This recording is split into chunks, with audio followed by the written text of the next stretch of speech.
Oklahoma has had its share of racial incidents in recent years, ranging from alt-right posters promoting white supremacy to the use of blackface by students at the University of Oklahoma.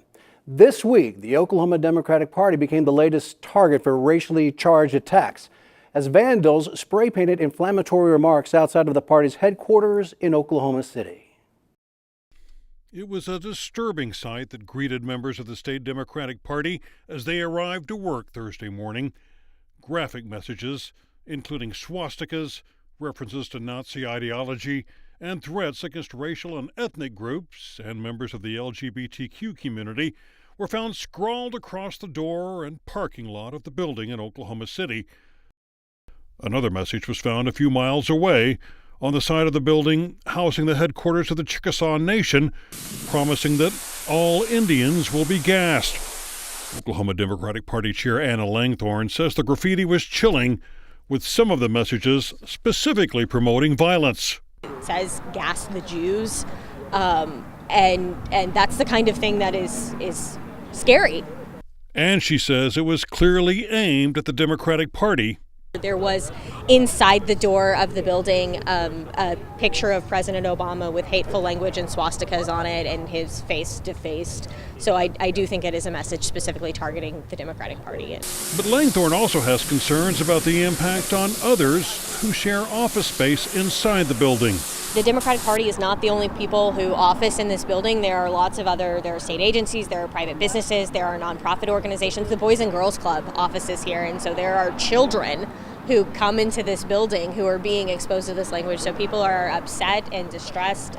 Republican Party Chair Pam Pollard heard about the incident as she was driving to work Thursday. She immediately came to Democratic headquarters in a show of support and to express her abhorrence to attacks that she says have no place in our society.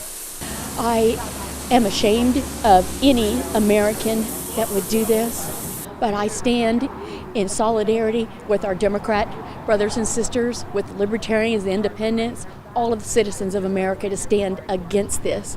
Freedom Oklahoma Executive Director Ali Shin is not surprised that incidents like this continue to occur in the state. We know that we live in a world that is not inclusive. We know we live in an Oklahoma that is not inclusive, but to see such a stark reminder of it in this way that continues to further marginalize people who are already feeling that marginalization on a daily basis is heartbreaking and incredibly saddening. Shin hopes the state's political leaders will take a strong stand against such incidents.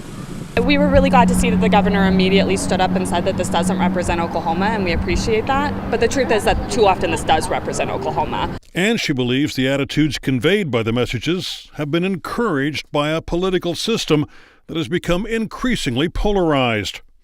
You know, I think that these are values that have always been professed by a segment of the population. That segment of the population is certainly emboldened when our government, from every level, from our state legislature all the way up to the President of the United States, stoke this hate and fear. People are going to feel emboldened to promote these ideas. Langthorne agrees the political climate has become almost toxic, and not just in Oklahoma. Unfortunately, this kind of behavior is only becoming more and more common across the country, and that people feel empowered to do this because of the climate right now, and I think that our president is largely responsible for that. I see this as very, very troubled people that are seeking attention. I think that President Trump almost purposely speaks crassly and in a derogatory way about most people, even when they're his friends sometimes, and that his attitude has shown many American people that that's okay when it's not. Pollard argues it's too easy to lay the blame on President Trump, saying tensions were already inflamed during the previous administration. People want to talk specifically about President Trump because he's the president that's in office right now.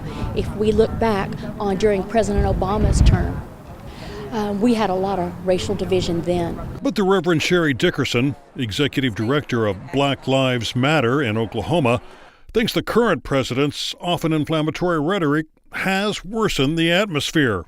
When you have someone that is so comfortable in spewing that type of rhetoric, who seems to advocate for white nationalism and maybe supports white supremacy, it's concerning for everyone. And she says she herself has been the target of racially motivated attacks. I personally recently was run off the road. I've had my house vandalized with racism and white supremacy and all of those things. While police continue to investigate these incidents, members of the community came together Thursday afternoon to help clean off the hateful graffiti, vowing not to be deterred from promoting their own message of inclusiveness for all Oklahomans.